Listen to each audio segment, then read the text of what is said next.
श्री चक्रधर स्वामी की जय। श्री गोपाल कृष्ण महाराज की जय।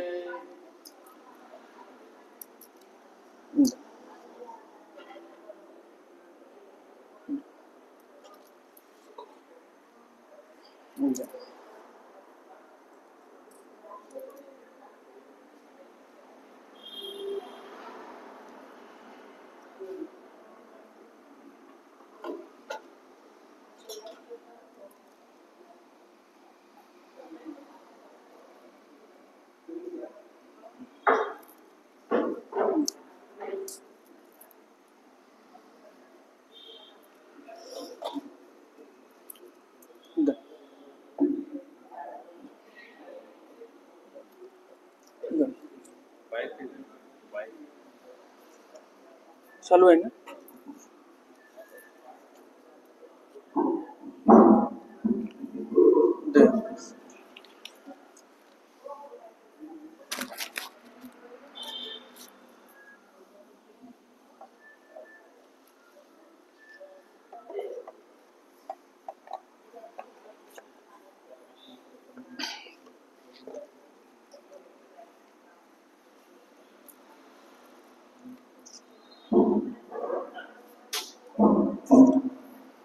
माईकची आवश्यकता वाटते का?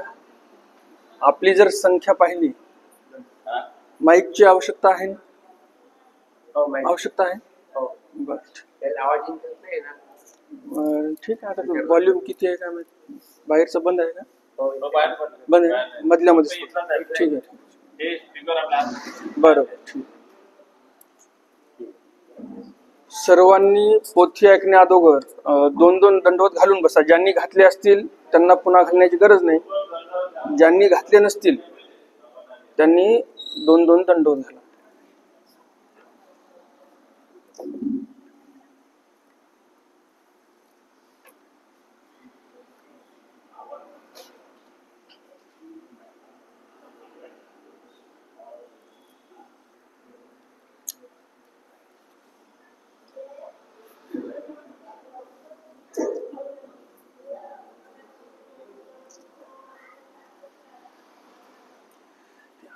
खोलीतून जाऊन पाण्याची बॉटल आहे माझी, मोठी माझी, कुलूप लावून तो ना वापस.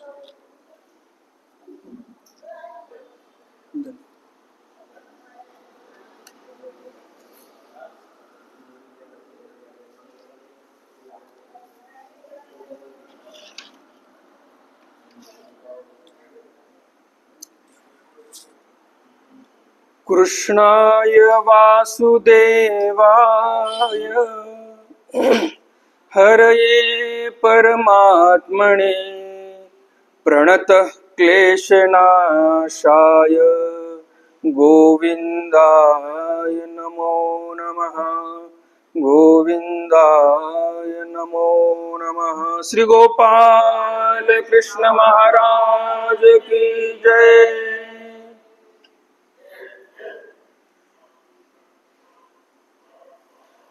आज आपण ज्ञान अर्जन करण्यासाठी इथे सर्वजण उपस्थित झालेलो आहोत. आजपासनं आपण जवळजवळ 14 ते 15 दिवस वच्छाहरण या ग्रंथाचं श्रवण करणार आहोत. हा ग्रंथ जो आहे हा महानुभाव पंथातील जे सप्तग्रंथ मानल्या जातात, प्रमाणभूत ज्या सप्तग्रंथाला मानल्या जाते, अशा सप्तग्रंथापैकी हा एक ग्रंथ आहे. वच्छाहरण. वच्छ म्हणजे गायींचे वासर, त्याचं हरण झालं आणि त्या प्रसंगावर, त्या भगवान श्रीकृष्ण महाराजांच्या त्या लीळेवर हा ग्रंथ तयार झालेला आहे. या ग्रंथाचे कर्ते कोण? या ग्रंथाचे कर्ते दामोदर पंडित. एक विद्वत रत्न महानुभाव संप्रदायातील.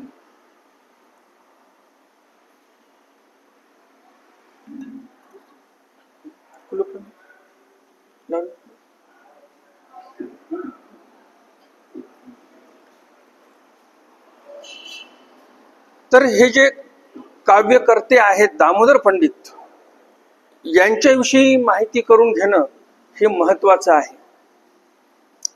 दामोदर पंडितांना सर्वज्ञ श्री चक्रधर स्वामींचं सन्निधान लाभलं नाही, श्री गोविंद प्रभू महाराजांचंही सन्निधान लाभलं नाही, पण त्यांना सन्निधान लाभलं आपल्या महानुभाव पंथाचे जे प्रथम आचार्य श्री नागदेवाचार्य यांचं सन्निधान लाभलं. कोण्यातरी योगाने आचार्यांची आणि दामोदर पंडितांची भेट झाली. हिराईसा त्यांच्या पत्नी, हिराईसांना खूप वेध लागला भट्ट मार्गाचा. त्यांना असं वाटायचं की आपण या भट्ट मार्गामध्ये अनुसरलो पाहिजे. आपल्या महानुभाव पंथाचं नाव आचार्यांच्या काळामध्ये भट्ट मार्ग नावाने प्रसिद्ध होतं. पूर्ण महाराष्ट्रामध्ये भट्ट मार्ग म्हणूनच ओळखला जायचा. तर आचार्यांचं आचरण पाहून, ते ज्ञान पाहून हे दाम्पत्य वेधलं आचार्यांजवळ. आणि हिराईसांना वाटायचं की या संसारामध्ये काय पडलेलं आहे बरं. एक दिवस सर्व सोडून तर जायचं आहे आपल्याला.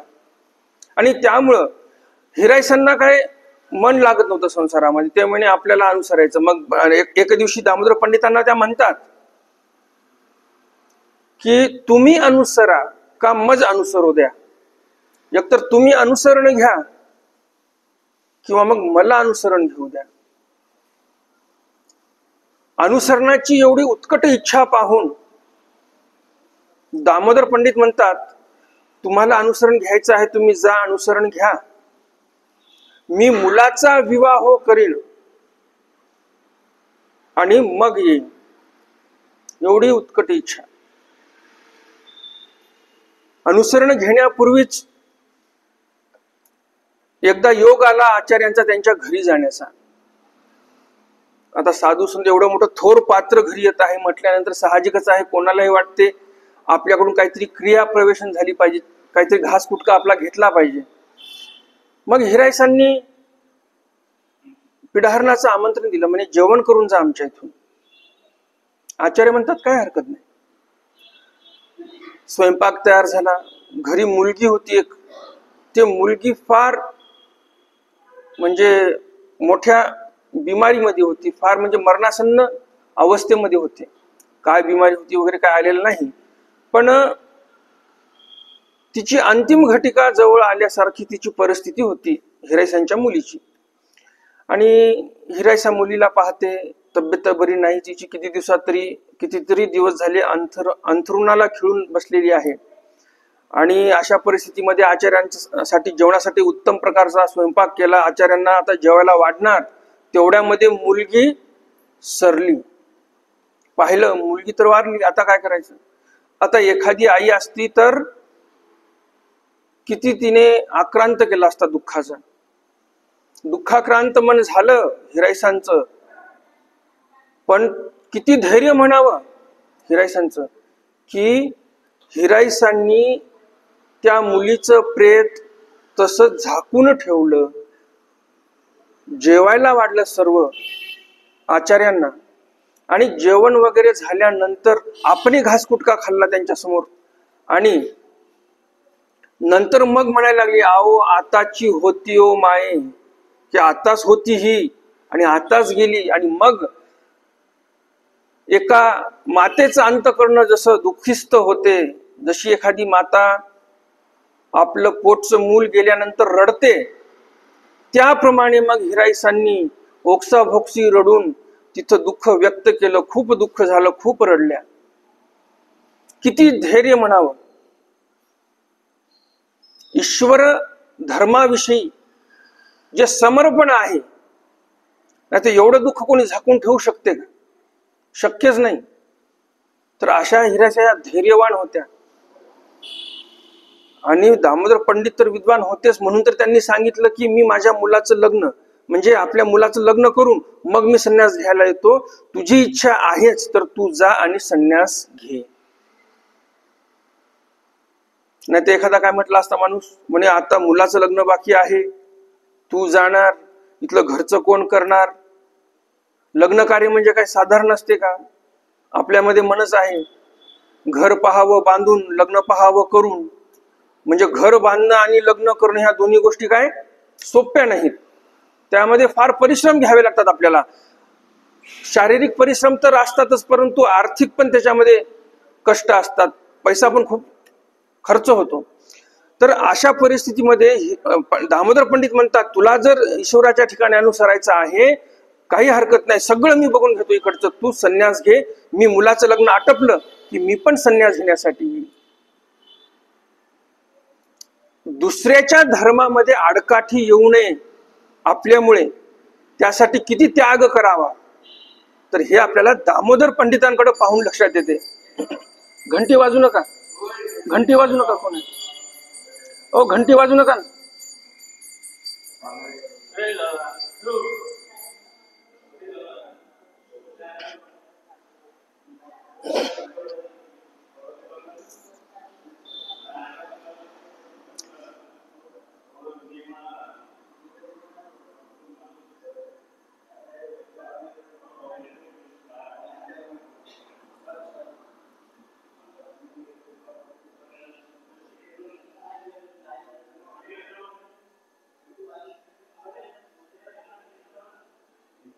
या या काका या, जाऊ दे.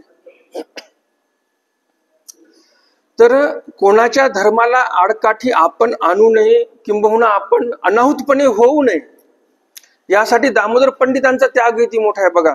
आता पत्नी अनुसरण घेण्यासाठी जात आहे म्हणजे किती मोठी जबाबदारी एकट्या व्यक्तीवर आली. घरी स्वयंपाक करणं असेल, कपडे धुणं असतील, शेताबाडीचं जे काही काम असेल, शेताचं बाहेरचंही काम बघणे, घरातलंही काम बघणे, मुलासाठी पुन्हा सोयरीक बघणे,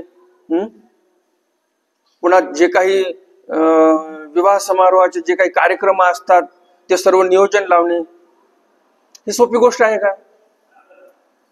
पण ईश्वराची आवडी, धर्माची आवडी पाहून,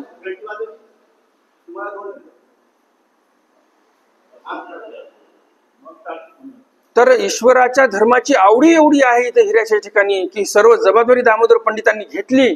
आणि दामोदर पंडित म्हणतात की तुम्ही जा, संन्यास घ्या. हिराईसा जातात आचार्यांकडे आणि संन्यास घेतात. आणि काही काळानंतर मुलाचं लग्न होते.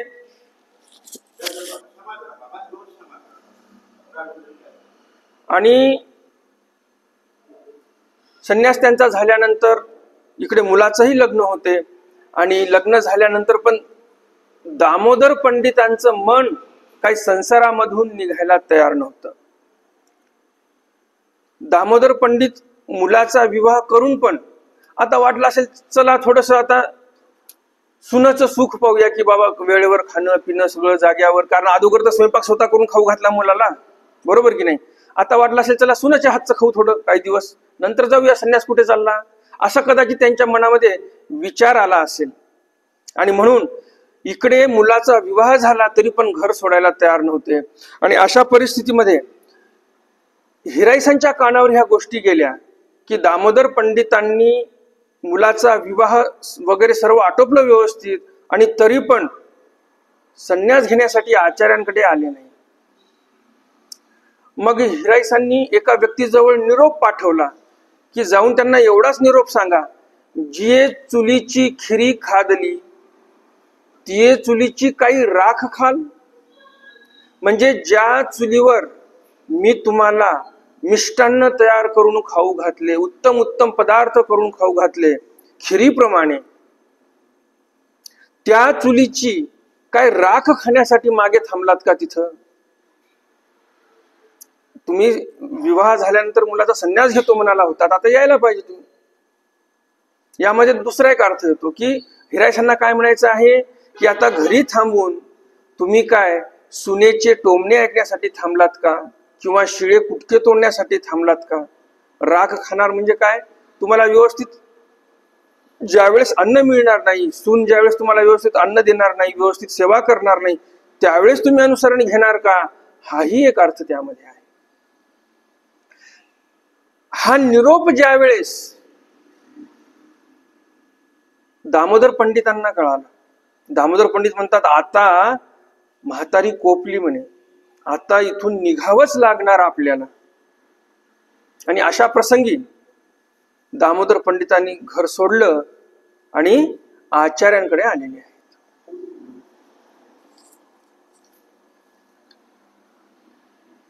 आचार्याकडे आल्यानंतर आचार्यांना कळालं की दामोदर पंडित घरून निघालेले आहेत. आचार्य इकडे मार्गामध्ये सांगतात की आज विजनाला कोणीही जायचं नाही म्हणे, आज पंडित बास येणार आहेत आणि आपल्याला त्यांना सामोरे जायचं आहे. म्हणजे जसं कोणी अधिकरण येत असेल तर आपण कसं स्वागताची तयारी करतो, बरोबर की नाही?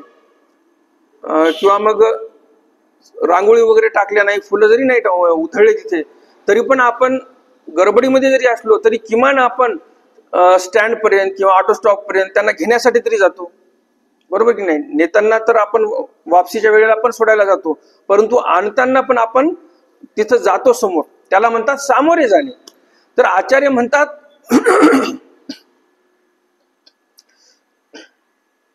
तर आचार्य काय म्हणतात की पंडित बास येणार आहेत आणि त्यांना आपल्याला सामोरे जायचं आहे.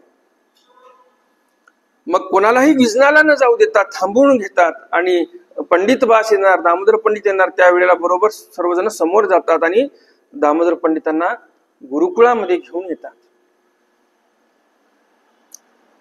क्षेमवार्ता होते, गप्पा टप्पा होतात, भेटकाळ होतो आणि मग आचार्य म्हणतात की चला आता आपण भोजन करू. भोजनाला बसले. आचार्य म्हणतात माझ्याच बरोबर, माझ्याच पात्रामध्ये, माझ्याच ताटामध्ये तुम्ही भोजन करा. दामोदर पंडित म्हणतात की जे निवृत्त लोक आहेत त्या निवृत्तांसोबत प्रवृत्तासी जेवणे, निवृत्त म्हणजे जे संन्यासी आहेत, त्या संन्याशांच्या पात्रामध्ये प्रवृत्ताला म्हणजे जे सांसारिक लोक आहेत त्यांना भोजन करता येत नाही, त्यामुळे मी भोजन करणार नाही. आचार्य म्हणतात ते झाले की म्हणे तुम्ही ज्या वासनेने घरून निघालात तुमचं अनुसरण तेव्हाच झालं, हे आपल्यावर लागू होत नाही बरं का. पंडित बासांचा त्याग काही पराकोटीचा, फिरून कधी मागे पाहिले नाही, कधी विचारही केला नाही, इकडे आले आणि ईश्वर धर्मामध्ये तल्लीन झालेले आहेत दामोदर पंडित. त्यांचा त्याग, त्यांचं समर्पण तसं आहे ईश्वराच्या ठिकाणी. म्हणून आचार्य म्हणतात ते झाले की म्हणे झालं, तुमचं जे मनामध्ये अनुसरणाची इच्छा होती तिथं झाली, तुम्ही आता भोजन करू शकता माझ्यासोबत, तुम्ही अनुसरलेलेच आहात. त्यावेळेस मग भोजन सोबत करतात. एवढे श्रेष्ठ असे दामोदर पंडित. दामोदर पंडित जे त्यांच्या ठिकाणी ज्ञान आहे, दामोदर पंडितांच्या ठिकाणी जे असलेली विद्वत्ता आहे, त्या विद्वत्तेला पाहून, त्या धर्मनिष्ठेला पाहून आचार्यांनी तिथं एवढं आपलेपणा दाखवलेला आहे. संस्कृतमध्ये एक म्हण आहे, समान शिले व्यसने सुसक्षम. एकतर शील समान पाहिजे किंवा व्यसन समान पाहिजे.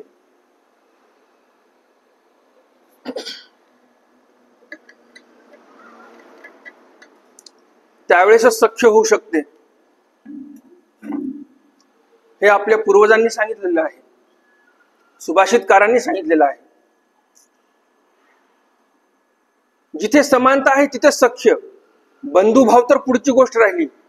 आजकालच्या काळामध्ये आपण पाहतो की बरेच राजकारणी लोक शिकवण देतात समाजाला, की हिंदू मुस्लिम भाई भाई म्हणून शिकवण देतात की नाही.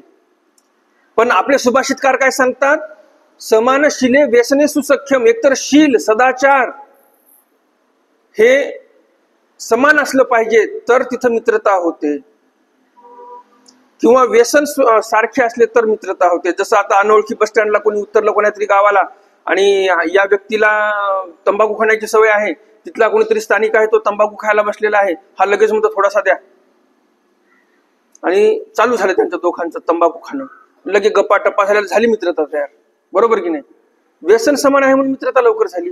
किंवा एकतर शील समान असलं पाहिजे तर सख्यता होते. आता एकीकडे आपण बघतो की आपण हिंदू जे आहोत, आपण महानुभावपंथी जे आहोत, ते एकदम कसे आहोत, आपण अहिंसक आहोत. आपल्याला हिंसा चालत नाही. बरोबर की नाही? आपण अहिंसक आहोत, आपण अहिंसा या धर्माला मानणारे आहोत. सर्वज्ञ श्री चक्रधर स्वामींचं जे काही सांगणं आहे, त्यांचा स्वतःचा जो आचार आहे, त्यामधून आपल्याला हेच दिसून येते आणि त्यांचंच आपण अनुकरण करतो. आणि म्हणून आपण अहिंसक. आणि दुसरीकडे पाहायला गेलं दुसरा समुदाय जो आहे तो हिंसक आहे. बरोबर ना? आता मुस्लिम हे हिंसक, परंतु आपली समानता कधी होऊ शकते का? आपण भाऊ होऊ शकतो का? नाही होऊ शकत. समान शिलेबसने सुसख्यम हे सर्व सांगितलेलं आहे. तर सर्वज्ञ श्री चक्रधर स्वामींनी पण हा संदेश दिलेला आहे. घोडाचोरीच्या शिष्याच्या लेळेमध्ये त्या घोडाचोरीच्या शिष्यानं गाव जाळलं. देव म्हटले, तुम्ही गाव जाळलं, तुम्ही हिंसा केली, आम्ही तुमच्या बरोबर थांबणार नाही. तर हे आदर्श सर्वज्ञ श्री चक्रधर स्वामींनी आपल्याला दाखवून दिलेत, त्याप्रमाणे आपण चाललो पाहिजे. तर इथे दामोदर पंडित अनुसरतात आचार्यांजवळ. आणि मग जिज्ञासा, विद्वान पंडित होते, जिज्ञासा चालायची दररोज जिज्ञासा चालायची. आणि एके दिवशी केशीराज व्यास आणि पंडित बास हे दोघे जणी मिळून आचार्यांजवळ जातात आणि संस्कृत मध्ये प्रश्न विचारतात आचार्यांना. त्यावेळेस आचार्य काय म्हणतात? फार महत्वाचं वाक्य आहे. आचार्य म्हणतात, पंडिता केशव द्या, तुमचा अस्मात कस्मात मी नेनेगा, मजश्री चक्रधरे निरुपिली मराठी तियाची पुसा. काय म्हणतात आचार्य? की पंडित बास हो आणि केशराज व्यास हो, तुम्ही जे मला प्रश्न विचारलात संस्कृत मधून, हे अस्मातन कस्मात हे संस्कृत भाषा मला माहिती नाही. मला माझ्या स्वामींनी, सर्वज्ञ श्री चक्रधर स्वामींनी मराठी सांगितलेली आहे, मराठीमध्ये निरूपण केलेलं आहे, मराठीमध्ये मला विचारा. आणि अशा त्या सर्वज्ञ श्री चक्रधर स्वामींचाच आज अवतार दिन आहे. ज्या सर्वज्ञ श्री चक्रधर स्वामींनी त्या काळामध्ये जनमानसाला तत्वज्ञान समजावं ब्रह्मविद्येचं म्हणून मराठीमधून निरूपण चालू केलं, संस्कृत सोडून दिली. संस्कृतमध्ये निरूपण नाही केलं. स्वामींना वाटलं असतं की संस्कृतमध्ये निरूपण करायचं, तर स्वामींनी सर्व संस्कृतमध्ये पण निरूपण केलं असतं. आणि सांगायचं म्हणजे स्वामींच्या सन्निधानामध्ये माहिमभटासारखेही पात्र होते, नागदेवाचार्यांसारखेही पात्र होते, ज्यांना संस्कृत समजायचं. परंतु स्वामींनी प्राधान्य कशाला दिलं? मराठीला दिलं. आचार्यांना काय संस्कृत येत नव्हती का? ब्राह्मण कुलोत्पन्न होते, ते ब्राह्मणाच्या कुळामध्ये उत्पन्न झालेले, जन्माला आलेले, त्यांनाही संस्कृत समजायचं. पण स्वामींनी ज्याला प्राधान्य दिलं त्यालाच मीही प्राधान्य देणार, हे आचार्यांनी आपल्याला इथे दाखवलेलं आहे. मग आपण प्राधान्य कशाला देतोय हल्लीच्या काळामध्ये? कशाला देतोय आपण प्राधान्य? मला तुम्ही सांगा की तुम्ही आता सगळे वयोवृद्ध माणसं आहात, नवीन पिढी ही आहे, एक दिवस तरी तुम्ही आंग्ल शब्द न वापरता दिवस घालवू शकता का? शुद्ध मराठी मी आज बोललो म्हणजे आपण आपल्या मराठी भाषेचा संकर करून टाकला. जे संकर होऊ नये म्हणून अर्जुनाने सांगितलं होतं, मी युद्ध करणार नाही, भलेही माझ्या पत्नीवर वाईट परिस्थिती आली होती वस्त्राकर्षणाची, आणि भलेही माझं राज्य गेलं, परंतु वर्णसंकर जर होत असेल तर मला हे युद्ध करायचं नाही. आलेलं आहे की नाही गीतेमध्ये? आणि इकडे आपण आपल्या एवढ्या मोठ्या मराठी भाषेचा संकर करून टाकलेला आहे. कोणते शब्द मराठी, कोणते आंग्ल, कोणते फारसी, कोणते उर्दू, याची आपण विभागवारीही करू शकत नाही, एवढे अज्ञानी आपण झालेलो आहोत. मग आपण हे आचरण तर सोडून द्यावं. जे आचारस्थळामध्ये आचरण सांगितलेलं आहे स्वामींनी, गावोनी गावा जावे, गडीशिडी असावे, हळिया पाळिया असावी, एका झाडाची सवय न व्हावी, एका स्थानाची सवय न व्हावी, भरपूर काही सूत्र देवाने सांगितलेले आहेत. याचं आचरण तर जाऊ द्या, परंतु जे आचरण आचार्यांनी आपल्याला या एका वाक्यामध्ये सांगितलेलं आहे की मज श्री चक्रधरे निरूपिली मराठी त्याची पुसा, आपण त्याचं तरी आचरण करतोय का? मग आता ही कोणती गती म्हणावी? ही ऊर्ध्वगती म्हणावी आपल्या मराठी भाषेची की अधोगती म्हणावी? तर अशी अधोगती आपल्या डोळ्यासमोर होत आहे.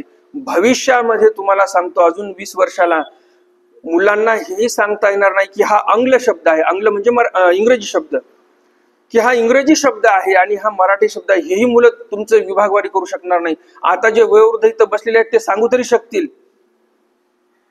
भविष्यामध्ये फ्रीज म्हणजेच मराठी शब्द आहे असं म्हणतील. त्याला मराठी शब्द काय आहे हेही आपल्याला माहित नसते. मराठीमध्ये फ्रीजला शीत कपाट असं बोलतात. ते तर कोणी बोलणार नाही, विषय जाऊ द्या त्याचा. परंतु निर्भेळ मराठी आपण बोलू शकलो पाहिजे. पर्यायवाची शब्द 4 आपल्या तोंडातून निघाली पाहिजे. मराठी भाषा फार मोठी आहे, आंग्ल भाषा फार छोटी आहे. रविवार या दिवसाला इंग्रजीमध्ये काय म्हणतात? संडे म्हणतात. मराठीमध्ये काय म्हणतात? ईद आहे. चुकले बघा. इतवार हा उर्दू शब्द आहे. असं नाही भेळ करायची, सगळी भेळ होऊन जाईल मग. तर रविवार म्हणतात, बरोबर. मग आता मराठीमध्ये रविवारला रविवार म्हणतात. दुसरा कोणता शब्द आहे की नाही पर्यायवाची? समानार्थी शब्द आहे की नाही? आहे. आदित्यवार म्हणतात त्याला, आदित्याचा वार. अजूनही शब्द भेटतील आपल्याला. जसं आता आकाशामध्ये सूर्य उगवतो, त्या सूर्याला इंग्रजीमध्ये काय म्हणतात? सन म्हणतात. पर्यायवाचे शब्द किती आहेत? समानार्थी इंग्रजी भाषेमध्ये सनला शब्द किती आहेत सांगा? शब्दच नाही. किती लहान भाषा आहे बघा ना तुम्ही. आणि मराठीमध्ये किती शब्द आहेत? रवी, भास्कर, आदित्य, मित्र. मित्र पण म्हणतात बरं का सूर्याला. जे मार्कंड पण म्हणतात. आणि जे आपले सूर्यनमस्कार असतात, सूर्यनमस्कार घालतात की नाही एक दिवसाच्या दिवशी, त्या दिवशी जेवढे सूर्यनमस्कार घालतात तेवढे वेगळे वेगळे नाव घेतात आणि नमन करतात. मित्राय नमः वगैरे वगैरे वगैरे, आदित्याय नमः वगैरे त्याचे असतात मंत्र. मग तुम्ही सांगा, इंग्रजी भाषा मोठी की मराठी भाषा मोठी? मराठी भाषा मोठी आहे. परंतु परिस्थिती अशी झाली, इंग्रजी बोलणारा मोठा झाला, मराठी बोलणाऱ्याला लोक लहान मानतात. ही कशाची मानसिकता आहे? ही गुलामगिरीची मानसिकता आहे. आपण गुलामगिरीच्या मानसिकतेतून निघालोच नाही अजून. कोणाची मानसिकता आहे? इंग्रज भाषेची, किंबहुना इंग्रजांची गुलामी. आपण मानसिक गुलामच आहोत अजून. कारण आपली जे मूळ भाषा आहे, एक काळ असा होता की आपली राष्ट्रभाषा मराठी होती, माहित आहे का? ज्यावेळेस इंग्रजांनी मराठ्यांच्या हातातून भारत घेतला, पूर्ण भारतभर राज्य मराठ्यांचं होतं आणि पूर्ण भारतभर जे पत्रव्यवहार चालायचे ते मराठीतून चालायचे. एक काळ असा होता, पूर्ण भारताची राष्ट्रभाषा, राजभाषा ही काय होती? मराठी होती. एवढी मोठी उज्ज्वल परंपरा आहे या मराठी भाषेची. आता अलीकडच्या काळामध्ये तर अभिजात भाषेचा दर्जा पण मिळालेला आहे मराठीला. मिळाला की नाही? तर हे जे एवढी दैदिप्यमान परंपरा चालत आली, ते कुणामुळे चालत आली? आचार्यांसारखे व्यक्ती होते ज्यांनी मराठीचा अभिमान घेतला. काय म्हणतात दामोदर पंडितांना की मला स्वामींनी मराठी सांगितली, मी मराठीच सांगणार, मराठीतच विचारा. हा जो भाषेचा अभिमान आहे, हा अभिमान आपण आता विसरत चाललो. किंबहुना स्वामींचं सांगणं आपण विसरत चाललेलो आहोत, आचार्यांचं सांगणं आपण विसरत चाललेलो आहोत. मग आपलं पुढं भविष्य कसं राहणार आहे? चांगलं राहणार आहे? आपली मराठी भाषा पण काय होऊन जाणार? गर्दळून जाणार हळूहळू. हे आज बोलतोय, परंतु भविष्यामध्ये तुमच्या लक्षात येईल आणि आताच्या काळामध्ये पण तुमच्या लक्षात येईल. आताच्या काळामध्ये जर जे कॉन्व्हेंटमध्ये मुलं जातात त्यांना मराठीमध्ये अंक सांगा, फोन नंबर सांगा. एखाद्याचा नंबर आहे 9373261067, लिही बाबा म्हणा. त्याला लिहिता पण येणार नाही. म्हणतात की मला इंग्रजीमध्ये सांगा. मग आता कसं करायचं सांगा.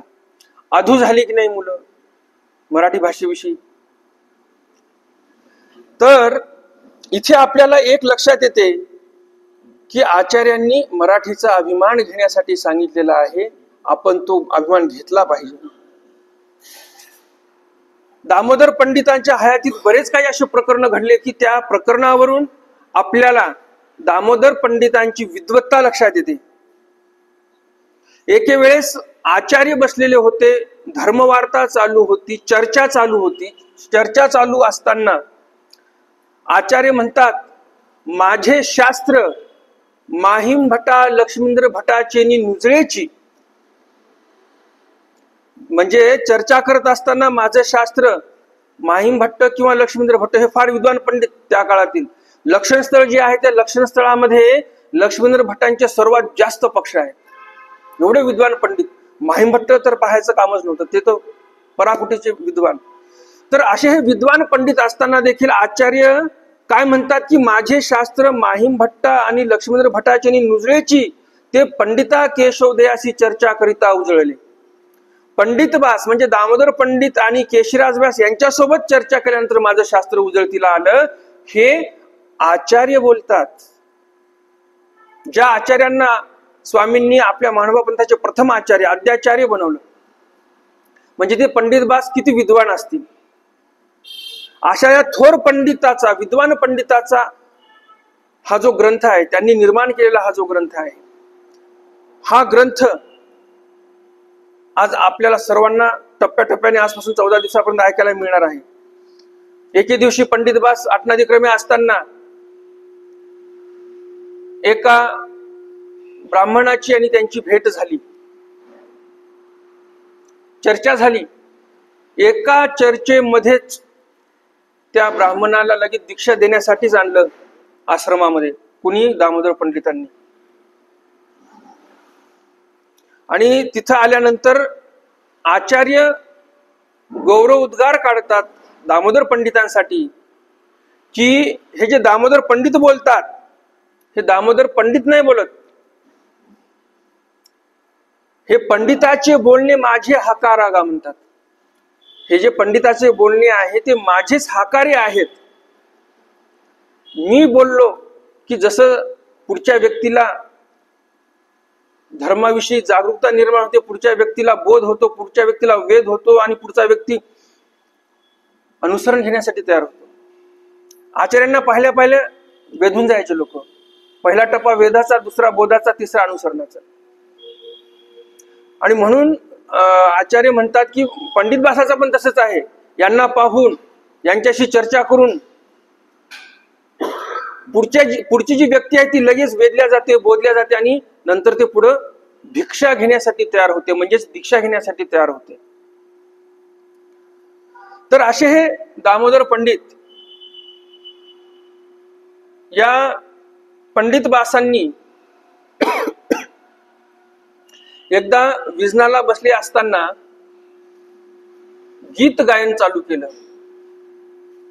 परमेश्वराच्या विरहामध्ये त्यांनी एक काव्य बोललं मुखातून आणि ते ऐकलं आचार्यांनी. आचार्य म्हणतात की गीत विखो सांगितलेलं आहे देवाने. गीत विखो सांगितल्यामुळे तुम्ही गीत गायन करू नका. पंडित व्यास म्हणतात काय हरकत नाही. काही दिवसानंतर असेच बसलेले असतात विजनाला पंडित व्यास, आणि त्यावेळेस पण त्यांना ईश्वराचा विरह निर्माण होतो, दुःख होते. आणि त्यावेळेस पुन्हा ते एक गीत म्हणतात. आचार्य तिकडे आलेले असतात पडताळणी करण्यासाठी. आचार्यांची कृती लक्षात ठेवा, एक महत्वाची कृती आहे. या अगोदर पण मी काय सांगितलं तुम्हाला की दामोदर पंडित विजनाला बसलेले होते. आचार्य आले बघत बघत, कोण कसं विजन करत आहे, कोण स्मरण करत आहे, कोण गप्पा करत आहे, हे ध्यान देण्याचं काम गुरुचं आहे. आणि ते गुरु व्यवस्थितपणे म्हणजेच आचार्य करत होते. यावरून काय शिकलं पाहिजे आपण? आपले जे मुलं बाळ आहेत त्यांना फक्त शाळेत टाकलं आणि कोचिंग क्लासेसला चांगलं ऍडमिशन करून दिलं म्हणजे हल्लीचे मायबाप म्हणतात आमची जबाबदारी संपली. ते चुकीचं आहे. आचार्यांनी इथे जे काही 700-500 गुरुकुळ होतं त्या गुरुकुळातील सर्वांना संन्यास दिला होता. मग आचार्य म्हटले का संन्यास दिला, माझं काम संपलं, माझी जबाबदारी संपली असं म्हटले का आचार्य? नाही. विजनाला कोण कुठे बसलं, कशी त्याची पडताळणी करायची, कोण व्यवस्थित धर्माचरण करत आहे, कोण काय करत आहे, हे पडताळणी करायची, फिरायचे, बघायचे, ध्यान द्यायचे.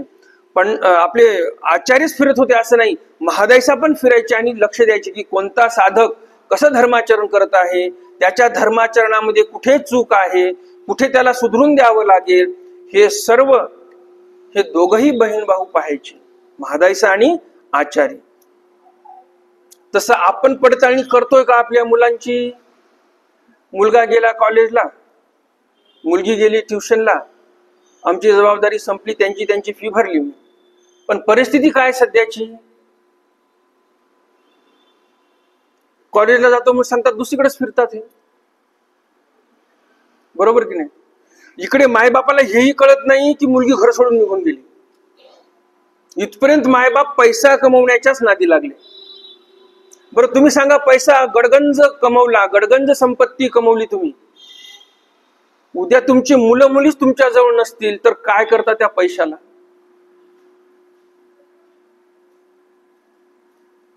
आपण सर्रास बघतो की सर्वजण आशीर्वाद देतात नव दाम्पत्याला की लेकरं बाळ चांगले हो, चांगले मोठे हो, असे आशीर्वाद देतात. संसारामध्ये महत्वाचं जे रत्न आहे, जे महत्वाची इस्टेट आहे, संपत्ती आहे, ती म्हणजे मुलं. त्यांना चांगले संस्कार देऊन चांगले घडवणे, उद्या चालून तुमचं नाव उज्ज्वल करतील, ते मेन महत्वाचं कार्य आहे. पैसा कमवणं महत्वाचं कार्य नाही तेवढंच. श्रीमद भगवद्गीता जी गोरखपूरहून छापतात त्याच्या पाठीमागे एक वाक्य येते, पूत सपूत तो क्यू धन संचय, पूत कपूत तो क्यू धन संचय. या वाक्यामध्ये फक्त एकाच अक्षराचा फरक आहे, स आणि क, परंतु वाक्याचा अर्थ बदलून जातो या फक्त 2 शब्दांनी. त्याच्यामध्ये काय म्हणतात ते, पूत सपूत तो क्यू धन संचय, म्हणजे तुम्ही जर तुमच्या लेकरांना चांगलं आध्यात्मिक शिक्षण दिलं, शालेय शिक्षण दिलं, संस्कारी बनवलं, तर तुमचा पूत जो आहे तो सपूत होईल. बरोबर ना? आणि अशा सपूतासाठी क्यू धन संचय, पैसा कमावून ठेवण्याची गरज काय, त्याच्यापुरतं फक्त शिक्षण, त्याचे चांगले संस्कार लागतील, एवढं जरी तुम्ही केलं तरी तुमच्या मुलाला तुम्ही बहुत काही दिलं. धनसंचय करण्याचीच गरज नाही. सुसंस्कारी पिढी जर तुम्ही घडवली, तुम्ही समजून घ्या तुमच्या घरामध्ये तुम्ही दीपक लावलेला आहे, जे तुमच्या घरामध्ये कधीही अंधार पडू देणार नाही. आणि पूत कपूत तो क्यू धन संचय, पूत जर तुमचा कपूत असेल, निव्वळ व्यसनी आहे मुलगा,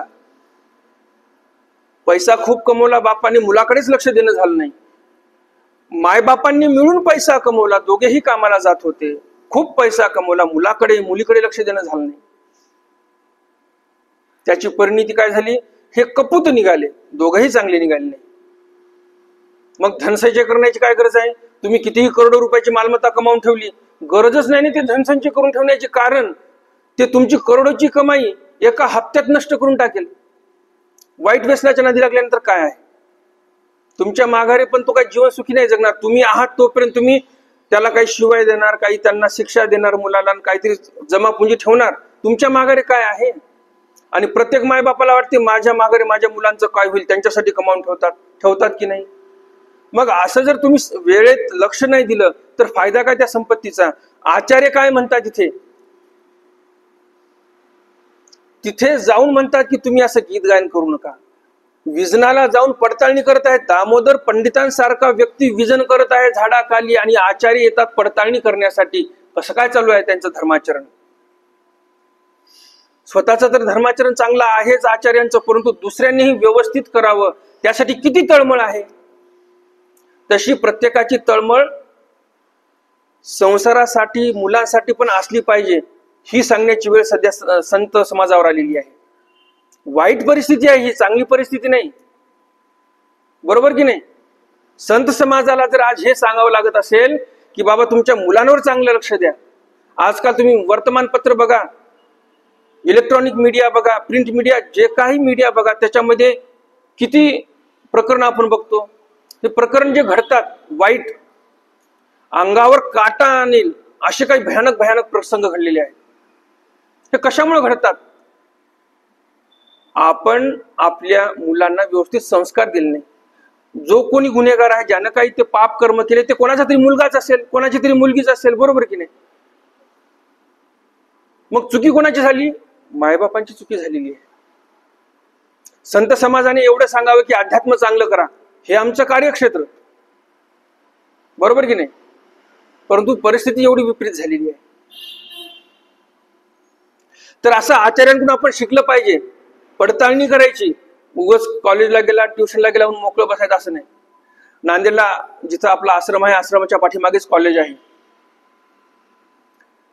त्या कॉलेजमध्ये एक मुलगा होता आणि त्याची आई त्याला सोडायला यायची. तो कॉलेज करत नाही व्यवस्थित म्हणून आपल्या आश्रमामध्ये थांबायची, म्हणजे शेवटपर्यंत तो कॉलेजमध्ये असतो की नाही, जाताना परत घेऊन जायची. म्हणजे विचार करा, एक काळ असा होता 30 वर्षापूर्वी लहान मुलं जे असतात त्यांनाच फक्त मायबाप सोडायला जायचे, बरोबर की नाही? आणि लगेच परत घरी निघून यायचे. आज परिस्थिती अशी झाली, कॉलेजला जाणारा मुलगा त्याच्यासाठी त्याची आई त्याला कॉलेजच्या गेटपर्यंत सोडते आणि आपल्या आश्रममध्ये येऊन बसायची संध्याकाळपर्यंत. इकडे आईला वाटायचं माझा मुलगा आता कॉलेजमध्ये गेलाय, चांगलं शिक्षण घेत असेल. एके दिवशी झालं असं की त्या मुलाचा वडील आला कॉलेजमध्ये आणि त्या आईने सांगूनच ठेवलं होतं की मी असा असा आश्रम आहे तिथे, मी आश्रमात बसत असते दिवसभर. मग तसं म्हटल्यानंतर एके दिवशी त्या मुलाचा वडील आला, कॉलेजमध्ये जाऊन पाहिलं. पहिलं कॉलेजमध्ये गेला तो, पाहिलं तर मुलगा मित्रांबरोबर फिरायला गेला. क्लासेस वगैरे, इकडं काय लेक्चर चालू आहे तिकडं काही लक्ष नाही, तो फिरायला गेला म्हणजे मित्रांना विचारलं तर. आणि मग तिकडनं तो जो वडील आहे त्या मुलाचा, तो आपल्या आश्रमात आला आणि आश्रमात येऊन तो विचारतो इकडं काय बसली, तो मुलगा तर तिकडे फिरायला गेला. आश्रमात येऊन आईला काय म्हणतो ते, त्या तो जो माणूस आहे तो त्याच्या पत्नीला म्हणतो की इकडं बसली तू, परंतु मुलगा तर तिकडे फिरायला गेलेला आहे, काय फायदा म्हणे याच्यासाठी तू एवढा कष्ट घेते म्हणे, या मुलासाठी एवढं कष्ट घेते, घरदार सोडून इथं बसते म्हणे आश्रमामध्ये तू, मुलगा तिकडे फिरायला चाललेला आहे. त्या दिवशीपासून आईने येणं बंद केलं. जसं होईल तसं हो म्हणे. आता याच्यापेक्षा काय करायला पाहिजे? याच्यासोबत काय आता लेक्चर घेण्यासाठी बसायला पाहिजे का त्या क्लासरूम मध्ये जाऊन आईने? आहे की नाही भयावह परिस्थिती? उद्या ते मुलं तुम्ही सांगा मायबापाची काय सेवा करतील? यामध्ये सर्वात महत्वाचा मुद्दा असा आहे, हे सर्व होण्यासाठी कारणीभूत काय आहे, तर आपली पिढी अध्यात्मापासून दूर चालली. मुलं जर उपदेश घेतो म्हटले तर आजी आजोबा नको म्हणतात की आता लहान आहे आताच कशाला, किंवा आई बाप म्हणतील नको आताच कशाला. प्रकरण घडतात ते आपल्या घरातूनच, मुलं घडतात आपल्या घरातूनच, आणि त्या मुलाद्वारे जे प्रकरण घडतात त्यालाही आपणच कारणीभूत. म्हणून अशी पडताळणी केली पाहिजे. स्वामींच्या चरित्रातून आपल्याला खूप ऐकायला मिळते, आचरणामध्ये आणण्यासारख्या गोष्टी भरपूर माहिती होतात, पण आचार्यांच्याही या आचरणातून, या सदाचारातून भरपूर काही आपल्याला शिकण्यासारखं आहे. तर ज्यावेळेस आचार्य तिथे येऊन त्यांना, दामोदर पंडितांना म्हणतात की तुम्ही गीत गायन करू नका, कारण गीत विखो सांगितला. आणि त्यानंतर काही दिवसाने पंडितबास विजनाला बसलेले असताना असंच दुःख निर्माण होते, परमेश्वराविषयी विरह दुःख निर्माण होते. आणि त्यावेळेस न राहता आता त्यांना ते एवढं दुःख निर्माण झाले मनामध्ये की राहवलंच नाही, आणि त्यांनी काय केलं, गीत गायन चालू केलं.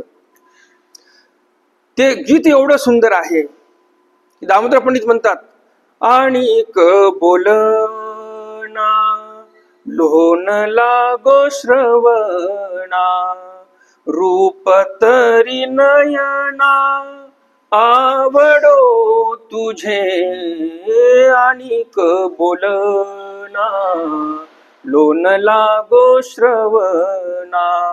काय म्हणतात दामोदर पंडित? आणिक बोलना लोन लागो श्रवणा, रूप तरी नयना आवडो तुझे.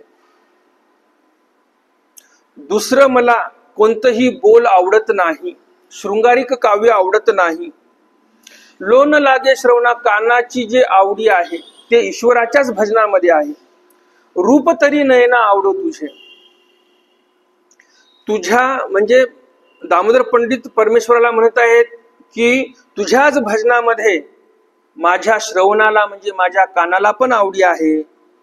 माझ्या डोळ्यांना रूप तरी नयना आवडो तुझे, तुझंच रूप मला आवडते, असं दामोदर पंडित त्या विरह दुःखामध्ये बोलत आहेत. तू परदैव इतुले जाण, बहुते विघ्ने जाकिली ती. काय म्हणतात की तू माझं परदैव आहे, तू माझं परदैव आहे आणि बहुते विघ्ने जाकिली ती, म्हणजे माझं जे जीवन आहे माझ्या या पाप कर्मामुळे बहुत विघ्नांनी व्याप्त झालेला आहे. जीवे मी कही न विसंबे, तुझ हेची द्यावे मज गोविंद राजा. काय मागणी करतात? द्वापार युगामध्ये श्रीकृष्ण भगवंताच्या आत्यांनी म्हणजे कुंतींनी जे मागणं केलं तेच मागणं इथं करतात. काय म्हणतात इथं की जीवे मी कही न विसंबे तुझ, मी माझ्या जीवनामध्ये कधीही तुला विसरू नये. कुंतींनी पण तेच मागितलं होतं ना की मी तुला कधीही विसरू नये, त्यामुळं मला दुःख द्या, कारण दुःखात जीव असेल तरच ईश्वराची आठवण होते. म्हणून कुंतीनं म्हटलं होतं श्रीकृष्ण भगवंतांना की मला फक्त दुःख दे. ज्या दुःखामध्ये ईश्वराचं स्मरण होते यापेक्षा काय पाहिजे. जे उच्च पराकोटीचे भक्त असतात त्यांची मागणी अशी असते.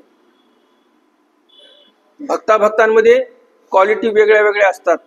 काही भक्त अशा असतात आपल्या मंदिरामध्ये येतात, विडा ठेवतात, नवस बोलतात, नवस पूर्ण झाला तर ठीक आहे, चांगला देव आहे. नवस पूर्ण नाही झाला, हे काय देव म्हणजे चला तिरुपती बालाजीला, चला शेगावच्या गजाननाला, चला शिर्डीला. मग आता हे जे भक्त आहेत या भक्तांसाठी देवाला काय करावं लागणार आहे? त्यांचे नवस पूर्ण करावे लागणार आहेत, कारण तो भक्त आला पाहिजे ना. यस्य अनुग्रहम इच्छामि तस्य वित्तहराम्यहम् आपदा शोक कष्टम च तस्य दुःखम पदे पदे म्हणतात. जे परमेश्वराच्या अनुग्रहाची इच्छा करतात त्याला परमेश्वर पदोपदी दुःख देतात, आपदा देतात, शोक देतात. कारण काय? देवाला कसवटी बघायची असते भक्ताची. रस्त्याला लोखंडाचा तुकडा पडलेला आहे किंवा घरात तुमच्या लोखंडाचा तुकडा सापडला, तुम्ही ते सोनाराच्या कसवटीवर नेऊन घासणार का? नाही. झिजावं कोणाला लागणार आहे? सोन्याला. सोनाराच्या घरी जाऊन त्या कसवटीचा जो दगड असतो त्याच्यावर घासल्या जाते ते सोन्याला, त्याची कसवटी होते, त्याला झिजावं लागते. तसं खरा जो भक्त आहे मीराबाई सारखा, सुदामा सारखा, त्यांना कष्ट सहन करावे लागतात, झिजावं लागते. लोखंडाला कोणी झिजवत नाही, कसोटीवर घासत नाही त्या सोनाराचे थेनून. म्हणून आपली क्वालिटी काय आहे? आपण आपल्या जीवनामध्ये जर दुःख येत आहे तर लक्षात ठेवा, असं समजा की परमेश्वर आपली परीक्षा घेत आहेत, परमेश्वराचं लक्ष आहे माझ्यावर.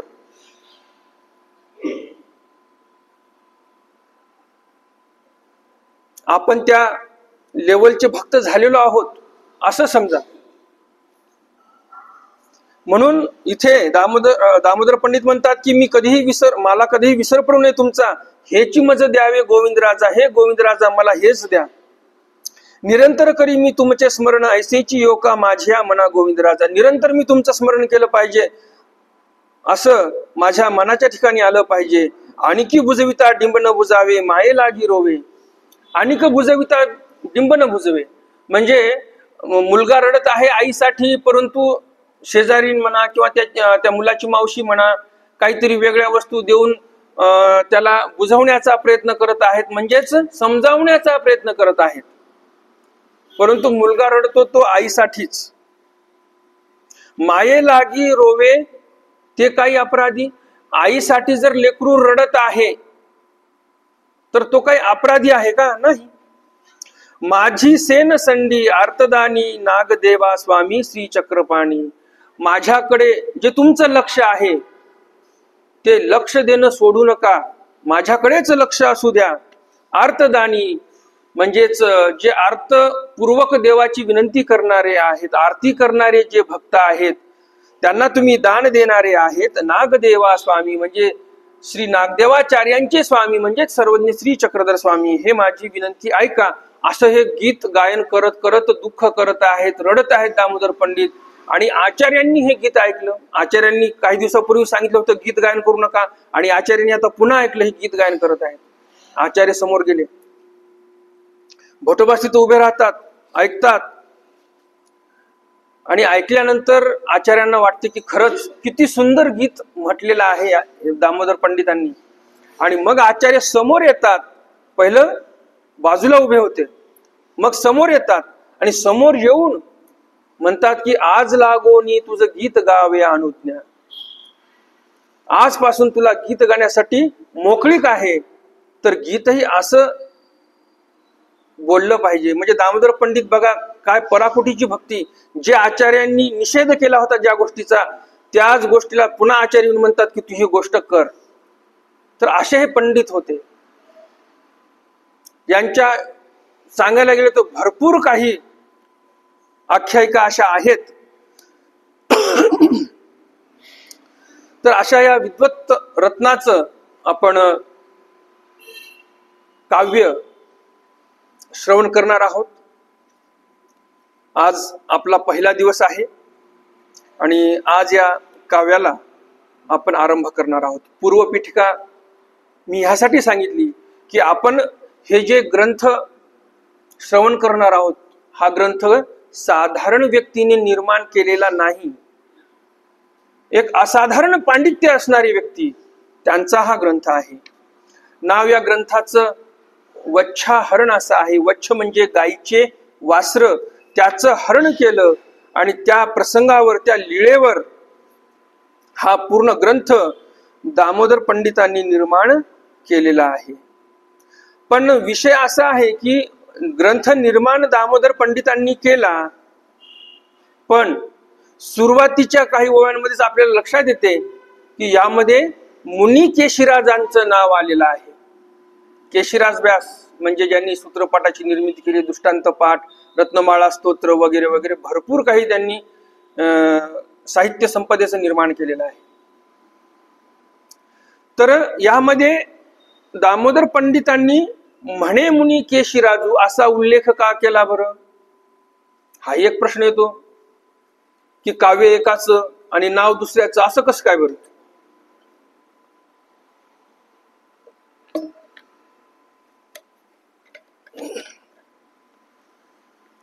तर असं होण्यामागे एक कारण आहे. एके दिवशी अटनादिक्रमे जात असताना दामोदर पंडित आणि केशिराज व्यास हे अटनादिक्रमे जात होते. रस्त्याने एक दारुड्या येत होता, हातामध्ये तलवार, नशेमध्ये धुंद असणारा हा व्यक्ती रस्त्याने तिकडनं येत होता आणि हे दोघे जण इकडनं जात होते. आणि दामोदर पंडितांचं पण फार बारकाईने लक्ष होतं त्याच्याकडे, कसा वागतोय, कसा चालतोय, कोण्या तोऱ्यात चालतोय. केशिराज बासांचं तेवढंच लक्ष नव्हतं. जवळ येताच त्या दारुड्याने तलवार उगारली केशिराज बासांवर, दामोदर पंडितांवर तलवार उगारली. दामोदर पंडितांनी तर पाहिलेलंच होतं त्या व्यक्तीकडे, केशिराज बासांनीही पाहिलेलं होतं. परंतु आता दारुड्या व्यक्ती कधी एका क्षणात काय करेल काही सांगता येत नाही. केशिराज बास पण त्यांच्याकडे पाहतच होते. तर केशिराज बासांच्या लक्षात आलं की आता हा घाव घालेल दामोदर पंडितांवर. तेवढ्यामध्ये केशिराज बास आडवे झाले. दामोदर पंडितांनी पण वार चुकवण्याचा प्रयत्न केला. त्यामध्ये केशिराज बासांच्या लक्षात आलं की आता हा वार काही चुकत नाही, आणि त्यामुळं मग केशिराज बास मध्ये पडले की दामोदर पंडितांना आपण वाचवलं पाहिजे. आणि तो घाव, तो वार, तो केशिराज बासांच्या वर्मी लागला. काही दिवसानंतर केशिराज बास कैवल्यवासी झाले. खूप दुःख झालं दामोदर पंडितांना. मित्रत्वाचा भाव, जसं मी तुम्हाला सांगितलं की समानशिले व्यसने सुसख्यम, विद्वत्ता समान होती दोघांची. विद्वत्ता समान असल्यामुळे मित्रता पण फार घनिष्ठ होती, सख्यता खूप होती. एकीकडे आपण बघतो देवगिरीचा राजा, त्याने नरेंद्रबासांना काव्य मागितलं रुक्मिणी स्वयंवर. म्हणे प्रत्येक ओवीला एक सुवर्ण असू देईल मी तुला, सुवर्ण मुद्रा, जेवढं काव्य आहे ते माझ्या नावाने कर, मला देऊन टाक. काय म्हणतात नरेंद्र कवी त्यावेळेस? म्हणे तसं जमणार नाही, म्हणे कवी कुळाशी बोलला गेलं. मी जर असं काव्य तयार करून विकायला लागलो सोन्याच्या मोबदल्यात, तर आमच्या कवी कुळाला बोल लागेल. जिथे पैशाने काम होत नसतात तिथं मित्रत्वामुळे काम किती मोठं झालंय बघा. एकीकडे राजाने मागितलं तरी काव्य दिलं नाही आणि त्या राजाचं नाव त्याच्यामध्ये टाकलं नाही नरेंद्रबासांनी. एकीकडे दामोदर पंडितांनी काव्य निर्माण केलं, परंतु मित्रता एवढी घनिष्ठ होती की काव्यामध्ये नाव कोणाचं टाकलं? दामोदर पंडितांचं नाव टाकलेलं आहे. केशराज बासांचं नाव टाकलं दामोदर पंडितांनी. तर प्रत्येक ठिकाणी पैसाच काम करतो अशातली गोष्ट नाही. किती मोठं सप्तग्रंथापैकी एक ग्रंथ आहे हा वच्छारण म्हणजे, आणि हा ग्रंथ तयार केला दामोदर पंडितांनी, परंतु मित्रत्व एवढं घनिष्ठ की त्यांनी स्वतःच्या मित्राचं म्हणजेच मुनी केशीराजाचं नाव टाकलेलं आहे. तर केशीराज बासांचं नाव का आलं यामध्ये हेही तुम्हाला आता कळालं असेल. तर आपण आपल्या या ग्रंथ वाचनाला आरंभ करूया. हे आवाज कशामुळे? थोडासा आवाज कमी करा, शिटी मारत आहे. झालं कमी झालं? झालं बंद झालं बंद. दंडवेत हो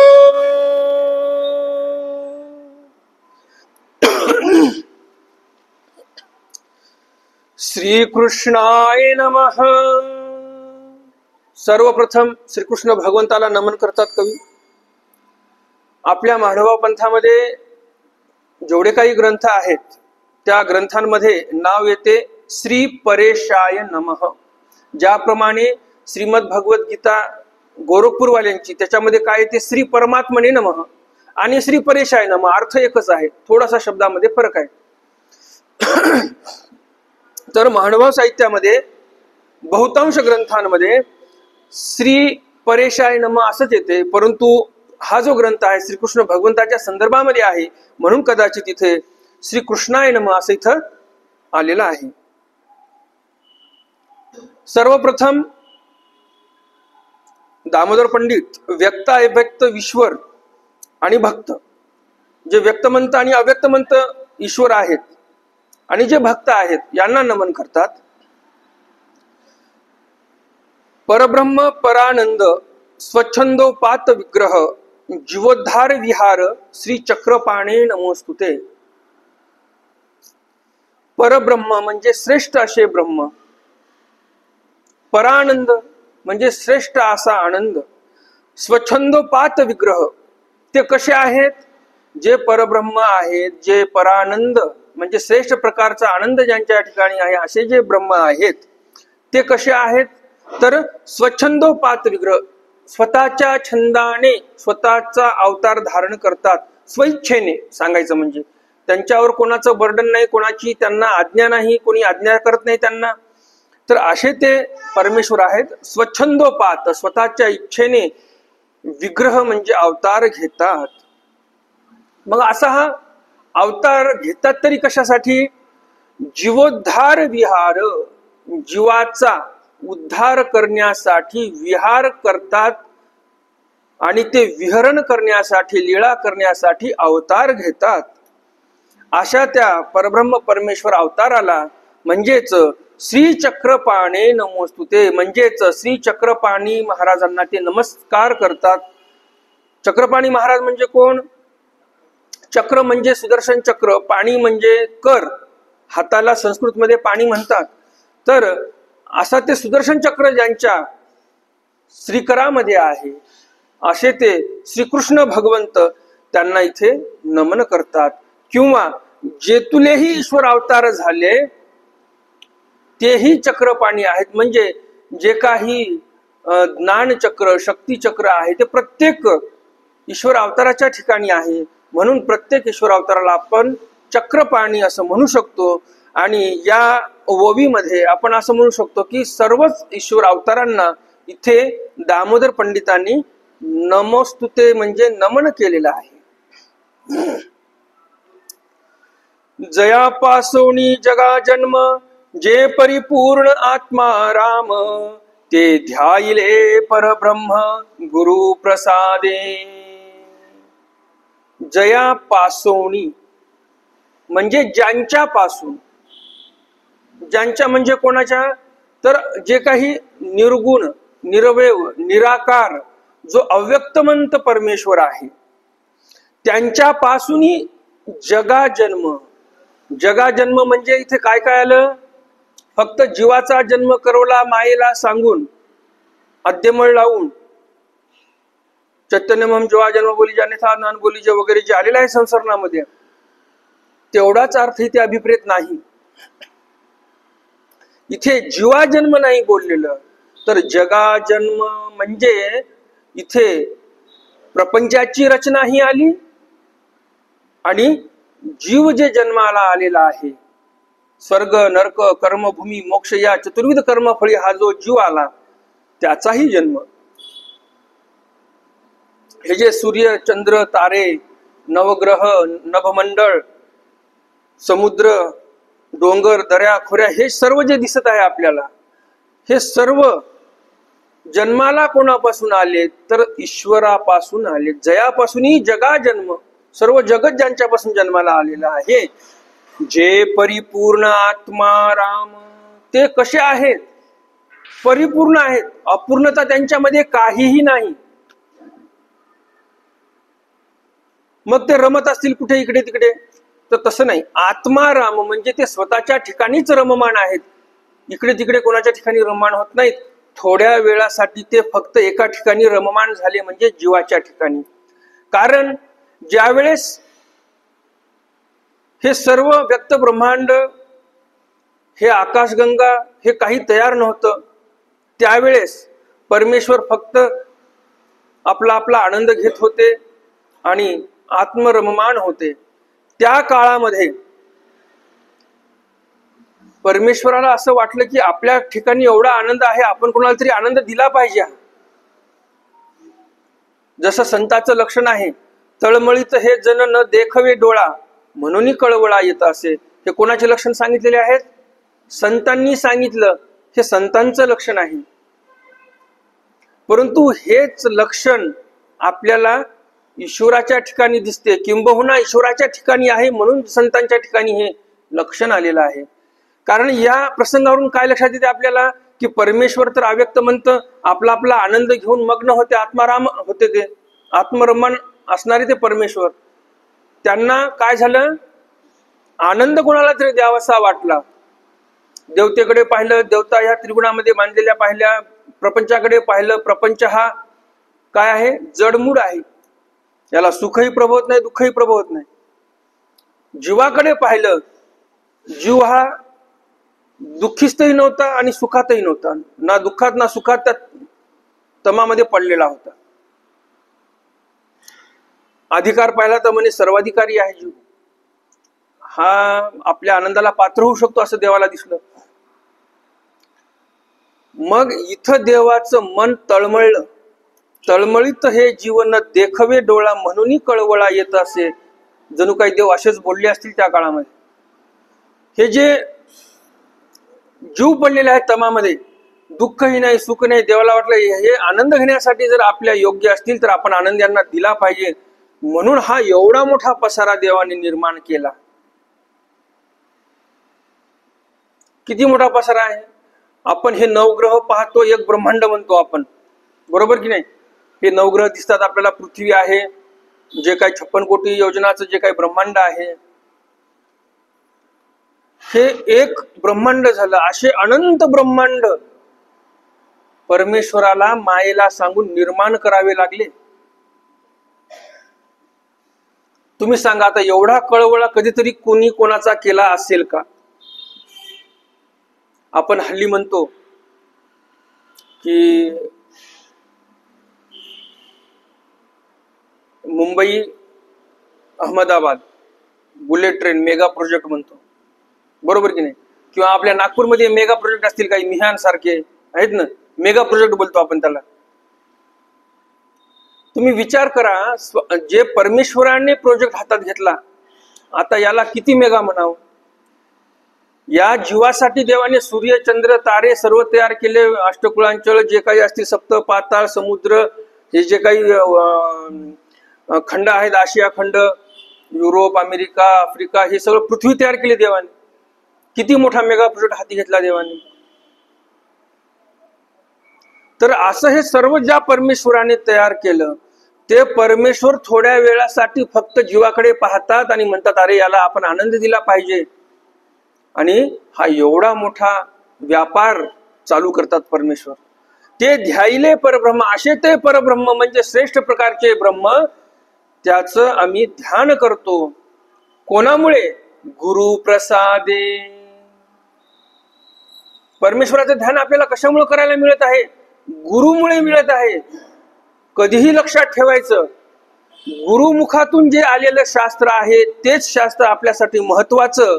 जर कोणी येत असेल पुस्तक घेऊन रात्रभर दिवसभर वाचत असेल आणि दुसऱ्या दिवशी प्रवचन करत असेल, गुरुमुख नाही त्याला, तर ते शास्त्र ऐकू नये. यामागचं कारण असं आहे. कारण दामोदर पंडित म्हणतात, गुरुप्रसादे ऐकलं पाहिजे आपण. नाहीतर हल्ली आपण बरेच बघतो, स्वतःला विद्वान म्हणून घेणारे बरेच काही विद्वान लोक उदयाला आलेले आहेत, जे म्हणतात की आम्ही कर्मराठीमध्ये खूप पुस्तकं वाचलीत, मी कोणा मार्गामध्ये गेलो नाही. माझी एक विशेषता अशी आहे, अहो, ज्या गोष्टीची आपल्याला लाज वाटायला पाहिजे, शरम वाटायला पाहिजे, की आपण कोणा गुरुचं सन्निधान नाही केलं, एवढे अनाधिकारी आहोत आपण, त्या गोष्टीचा लोक अभिमान बाळगतात आणि सभासादी सांगतात, माझी एक विशेषता अशी आहे की मी कोण्या गुरुकडे थांबलो नाही, मी कधी कोण्या गुरुकडून अभ्यास केला नाही, मी माझं स्वतः घरी बसून पुस्तकं वाचले आणि अभ्यास केला, आणि आता मी आज प्रवचन करतोय. तर असे हे घातक ठरतात आपल्या पंथासाठी. जे काही ईश्वर धर्म आहे त्याच्यासाठी ह्या गोष्टी घातक ठरू शकतात, कारण गुरुमुख नसल्यामुळे ते यथायोग्य ज्ञान सांगू शकत नाही. बरं, दामोदर पंडित किती विद्वान होते हे मी तुम्हाला सांगितलेलं आहे, ते सांगायची आता गरज नाही मला वेगळं. जर दामोदर पंडित म्हणतात गुरुप्रसादेच जाणलं पाहिजे, आता यावर शंका घेण्याची काही गरज आहे का आपल्याला? नाही.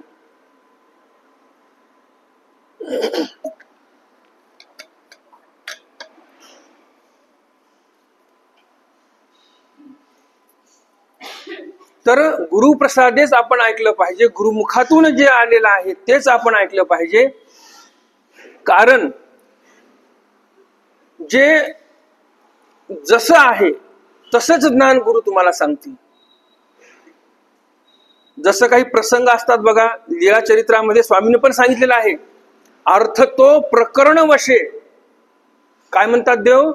एखाद्या गोष्टीचा आपल्याला अर्थ काढायचा असेल तर आपल्याला त्याच्या प्रकरणाचाही अभ्यास करावा लागेल.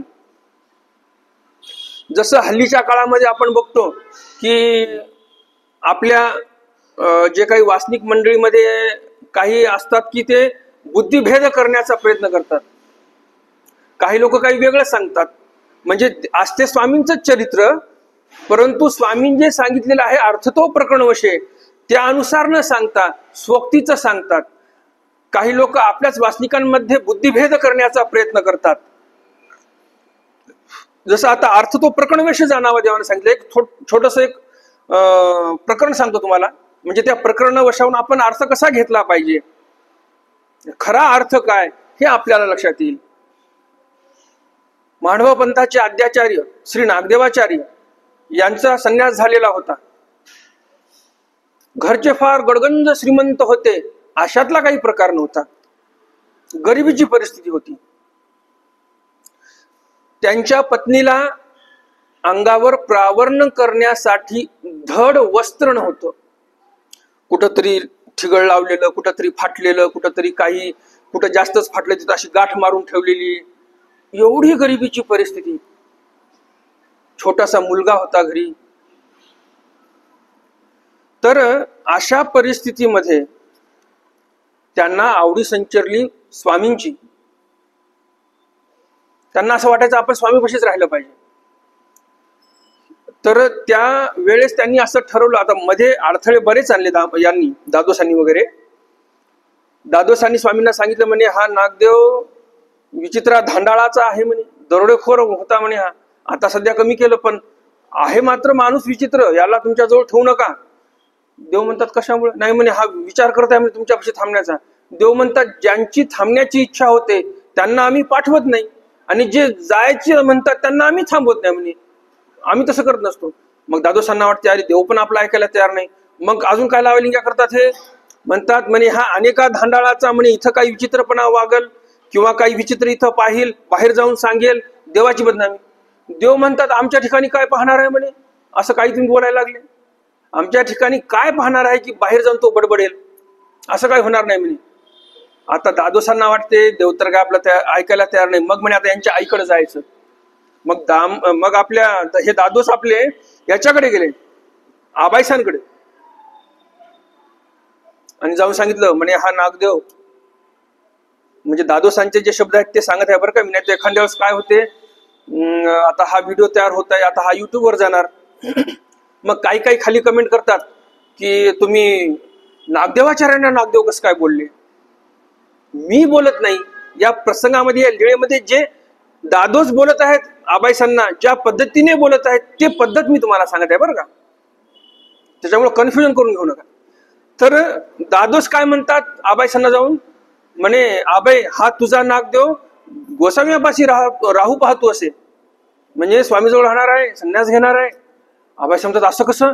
म्हणे माझं मग कसं होणार इकडं, जर मुलगाच गेला करता धरता तर माझं कसं होणार. मग लगेच आबाईसा जाऊन आचार्यांना म्हणतात, नागदेवाचार्यांना, की का हो तुम्ही तर राहणार आहात, संन्यास घेणार वगैरे असं. नागदेवाचार्य म्हणतात हा, म्हणे तुम्हाला कोण म्हटलं. मी म्हणे एका अवताचे बैल घेतले, अवजार जे लागतात शेतामध्ये ते घेतले, हे कोणासाठी घेतले, शेतीवाडी करायची म्हणे मला, मी कशाला संन्यास घेऊन इथे. असं बोलून वेळ मारून नेली आचार्यांनी. थोड्या वेळाने मग घरी जाण्यासाठी निघाले सर्व.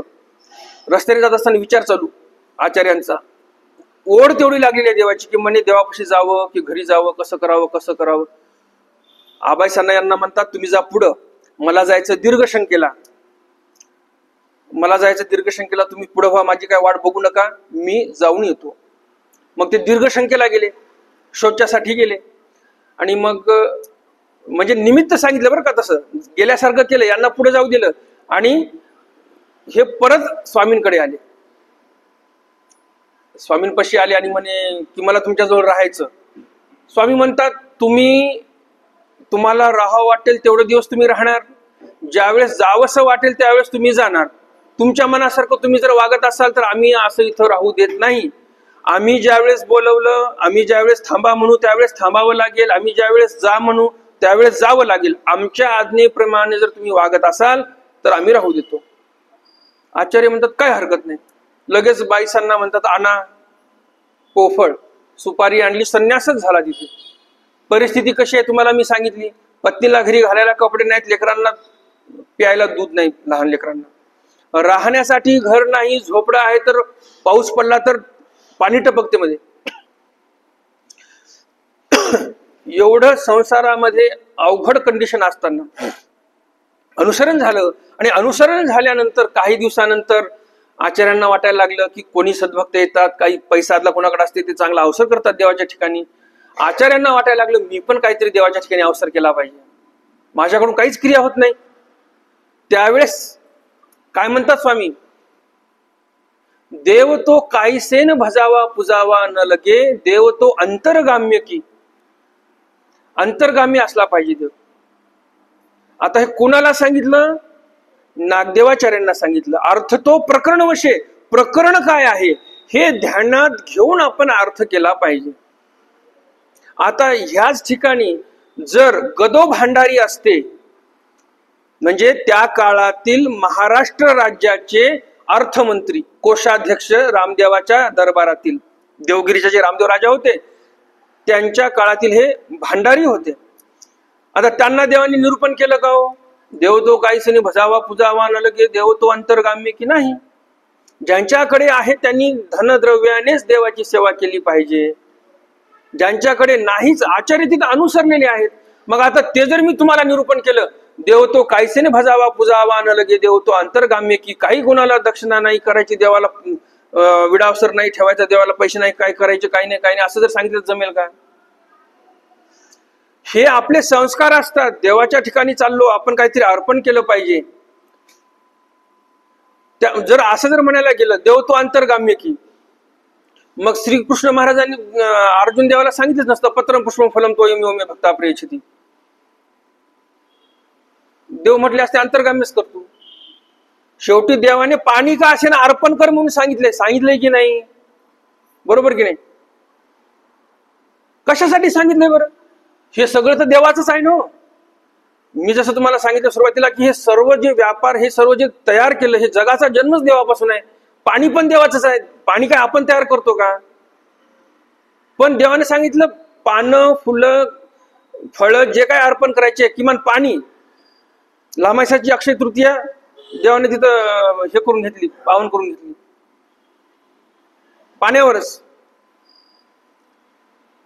तर हे कशासाठी सांगितलं? जीव स्वरूपावर संस्कार झाले पाहिजे.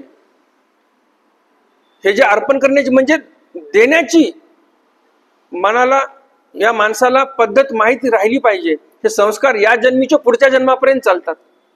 जीव स्वरूपावर संस्कार होतात. तर इथे जे सांगतात की देव तो अंतर्गामी की, श्री नागदेवाचार्यांना देव अंतर्गामी झाला होता तसा आपल्याला होऊ शकत नाही. यथायोग्य यथाशक्ती आपण भजन पूजन केलं पाहिजे. मग ते स्थानापती असतील साधू संत असतील हे झालं पाहिजे आपल्यावर संस्कार होण्यासाठी.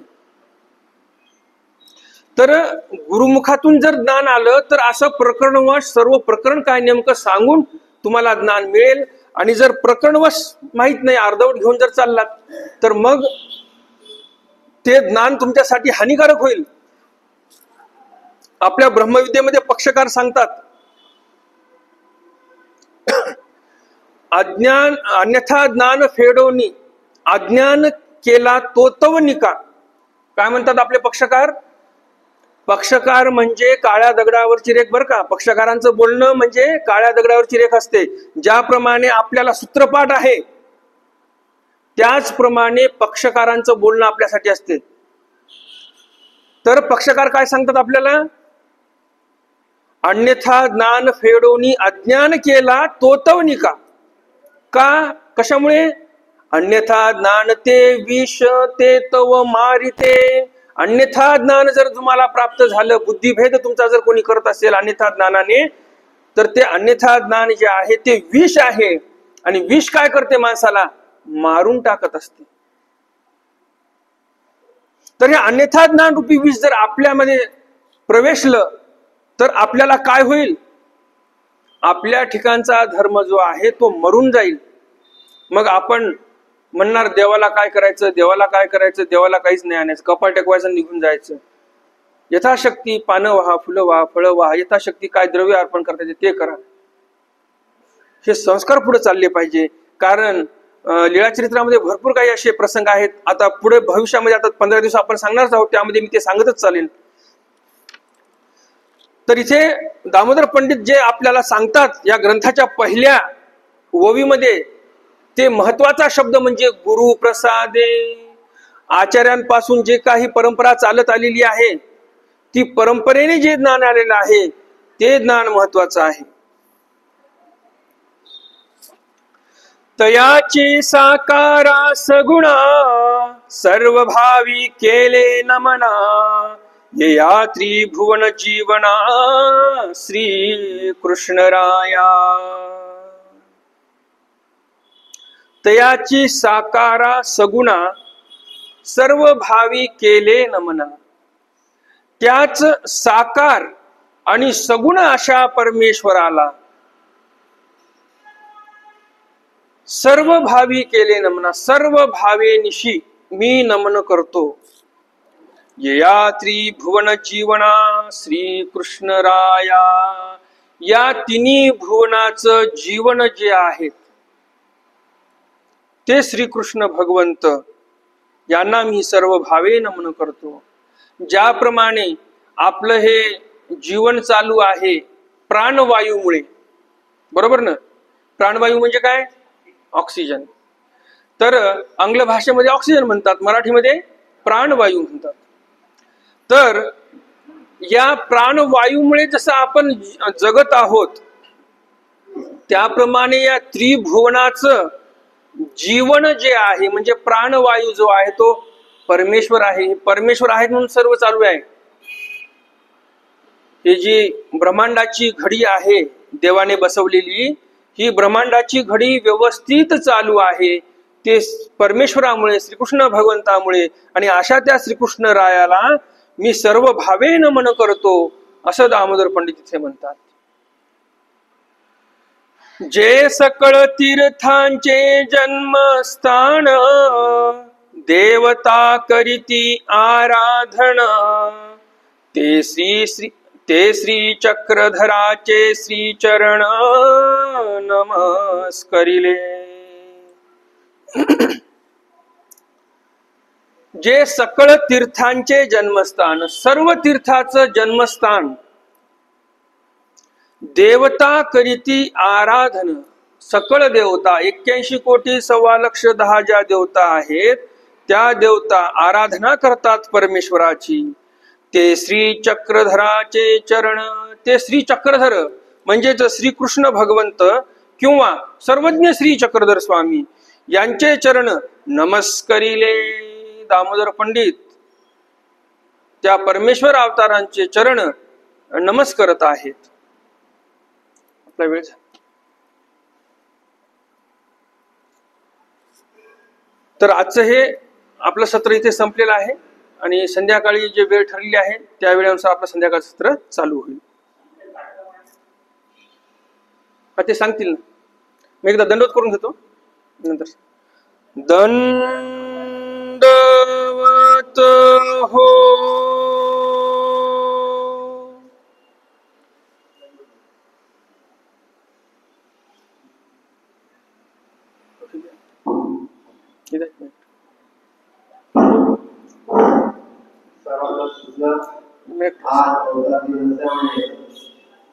आज दुपारला 11 वाजता उठली, त्यानंतर सध्याप्रमाणे अंगणवाडी, त्याच्यानंतर 4 वाजता आपल्या मिरवणूक निघेल, देवाच्या पालखी निघेल, त्या सर्वांची सहभागी व्हायचं.